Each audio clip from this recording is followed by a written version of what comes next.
বাবুর কাছে ভূগোল পড়তাম। প্রথম দিন একটা ধারালো লেড পেন্সিল হাতে ধরিয়ে তিনি আমায় ভারতবর্ষ আঁকতে বলেছিলেন। আঁকবো কি? লেড পেন্সিলের শীষ তর্জনীতে ফুটে একেবারে রক্তারক্তি।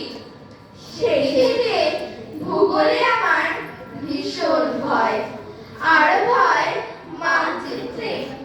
মানচিত্র মানে আমার কাছে ধারালো লেড পেন্সিল। পদ্মাপাড়ের মেয়ে ছিলেন বাবার জ্যাঠাইমা। তার একটা নিজস্ব ভূগোল ছিল, 43 থেকে অপরিবর্তিত। তগো মানচিত্র বুঝি না উনি, রংপুর কুষ্টিয়াকে তারা বুঝ বিদেশ। আমাগো বাপের বাড়ি বিদেশ হয় কেমনে? স্বদেশ বাবু আমার ভূগোল শিক্ষক। তিনি শিখিয়েছিলেন ধারালো লেড পেন্সিল দিয়ে ভারতবর্ষ আঁকতে। পেন্সিল যত ধারালো হবে মানচিত্র হবে তত সূক্ষ্ম। আমরা এখন স্বদেশ আঁকতে শিখে গেছি। এখন আমরা স্বদেশ আঁকি তার কাটাতে। আঁকতে আঁকতে হাতে আমার রক্ত থাকলো। স্বদেশ মানে কাটার বেড়া লেড পেন্সিল। স্বদেশ মানে রক্ত ঝরা অবিরত।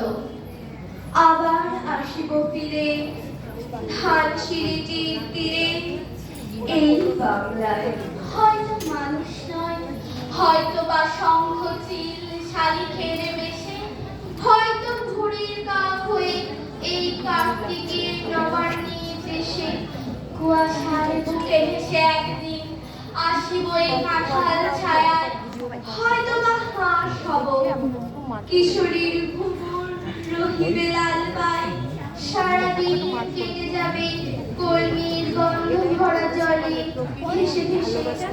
আবার আসিব আমি বাংলার নদী মাঠ ক্ষেত ভালোবেসে। জলকে রেখে উঠে যাও বাংলার এই সবুজ করুণ ডাঙায়। হয়তো দেখিবে যে সুদর্শন উড়িতেছে সন্ধ্যার বাতাসে।